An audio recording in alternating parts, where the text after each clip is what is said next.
अब इंडिया के पास कुछ निगेटिव पॉइंट्स को ज़रा ध्यान दीजिए। इंडिया जो है ना, नेपाल और भूटान के साथ ऐसे ट्रीट करता है जैसे वो उसके छोटे भाई हैं। नहीं, आदमी छोटे भाई को कर देता है। तो ये इंडिया की भी कमी है। इंडिया को भी सोचना चाहिए कि देश जो है वो क्षेत्रफल से बड़ा छोटा नहीं होता है। हमको नेपाल को एक बराबरी का पार्टनर के हिसाब से ट्रीट करना चाहिए। ये इंडिया की मिस पॉइंट है जो इसे छोटे भाई की तरह ट्रीट करता है। इस बात को हम भी मानते हैं। आप याद करेंगे जब नरेंद्र मोदी नेपाल गए थे तो उस समय उन्होंने कहा था अपने भाषण में, नेपाल के लोग जल्दी से जल्दी अपना संविधान बनाएं। तो इस पर नेपाली मीडिया ने भी प्रतिक्रिया दिया था कि आप कौन होते हैं हमको ये बताने वाले कि हम अपना संविधान जल्दी बनाएं या देर बनाएं। हालांकि उनका कहने का सेंस गलत नहीं था, लेकिन हाँ, हमें किसी दूसरे देश में इंटरफेयर नहीं करना चाहिए। तो ये एक नेपाल के लोग कहते हैं भैया आप हमको छोटा भाई की तरह क्यों ट्रीट करते हैं, हम ये हैं। दूसरा, नेपाल के लोगों का ये मानना है कि भारत का पॉलिटिकल इंटरफेयर है चाइना में। हालांकि इसको कभी प्रूव नहीं किया जा सकता, लेकिन चाइना उन लोगों का कहना है कि 2015 में मधेशिया के मैटर पे इंडिया काफ़ी रिजिड हो गया था चाइना को नेपाल के प्रति। तो एक दूसरा निगेटिव पॉइंट है जो नेपाल के लोगों के दिमाग में है। दूसरा, अगर आप ट्रेड को देखिएगा तो ट्रेड की अगर बात करेंगे व्यापार से, तो नेपाल से हम बहुत ही कम चीज़ों को आयात यानी इंपोर्ट करते हैं और ज़्यादातर वहाँ एक्सपोर्ट करते हैं। यानी ट्रेड के मैटर पे नेपाल को घाटा होता है और इंडिया को फायदा होता है। ये भी एक निगेटिव कंसर्न भरा हुआ है। दूसरा, लो एफडीआई, भारत से बहुत ही कम फॉरेन डायरेक्ट इन्वेस्ट नेपाल को जाता है। यानी भारत से बहुत कम उद्योगपति वहाँ जाके पैसे लगाते हैं। लेकिन इसके एक अलग भी पहलू है। नेपाल के बहुत से व्यापारी आप देखेंगे तो भारत में काम करते हैं। आज भी हिंदुस्तान के रेस्टोरेंट कहीं भी देखिएगा, चाउमीन में स्पेशलिस्ट आपको नेपाल के ही मिलेंगे आज भी। तो ये अलग मैटर है कि हमारा एफडीआई भले कम है, लेकिन आज भी नेपाल के बहुत से लोग इंडिया में जॉब करते हैं और यहाँ से वो पैसे लेके जाते हैं। इससे हम लोग को कोई ऐतराज नहीं है, लेकिन ये संबंध बरकरार रहना चाहिए। तो एक ये नेपाल के लोगों का भैया आपके यहाँ से एफडीआई बहुत कम आता है। तो ऐसा नहीं कि केवल इंडिया ने निगेटिव ही काम किए, कुछ इंडिया और नेपाल दोनों के प्लस पॉइंट है। यहाँ हम भले लिख दिए इंडिया के plus point, but India Nepal दोनों के प्लस पॉइंट है। इंडिया प्लस नेपाल दोनों का प्लस पॉइंट। क्या प्लस पॉइंट? कि दोनों ने अपने बॉर्डर को खोल रखा है एक दूसरे के लिए। ओपन बॉर्डर है, ऐसा नहीं कि पाकिस्तान की तरफ बहुत टेंशन रहता है। केवल चेकिंग होती है कि आप गैर कानूनी चीज़ों को तो नहीं ले जा रहे हैं। तो ये दोनों के प्रयास से होता है। दोनों के लिए मार्केट एकदम खुले हुए हैं, ओपन मार्केट की तरह है। दोनों देशों ने अपने लिए प्लस पॉइंट देखेगा तो दोनों में आप यहाँ से वहाँ जा सकते हैं बिना वीज़ा का, वहाँ से यहाँ आ सकते हैं। हिंदुस्तान में बहुत से लोग 1 जनवरी घूमने जाते हैं काठमांडू, बहुत ही सुंदर शहर है, प्राकृतिक दृश्य नेपाल में बहुत अच्छे हैं।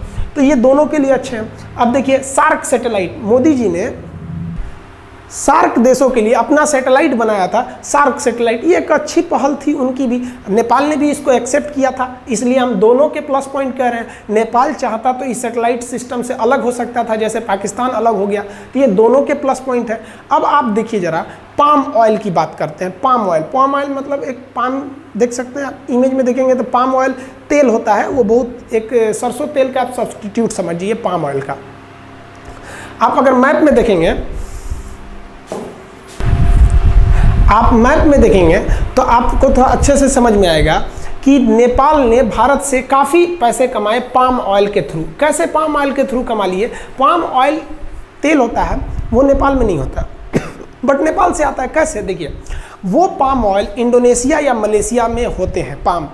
तो नेपाल क्या करता है, यहाँ से पाम को मंगा लेता है और उसको रिफाइन करके तेल निकाल के उसे कहाँ भेज देता है? इंडिया में भेज देता है। जबकि ये पाम, कच्चा पाम कहाँ से मंगाता है? इंडोनेशिया और मलेशिया से मंगाता है और यहाँ से बेच देता है। तो भारत सरकार ने कहा कि भैया हम कच्चा पाम क्यों नहीं मंगा सकते यहाँ से, उसको पेड़ के केवल तेल तो निकालना है, हम निकाल लेंगे।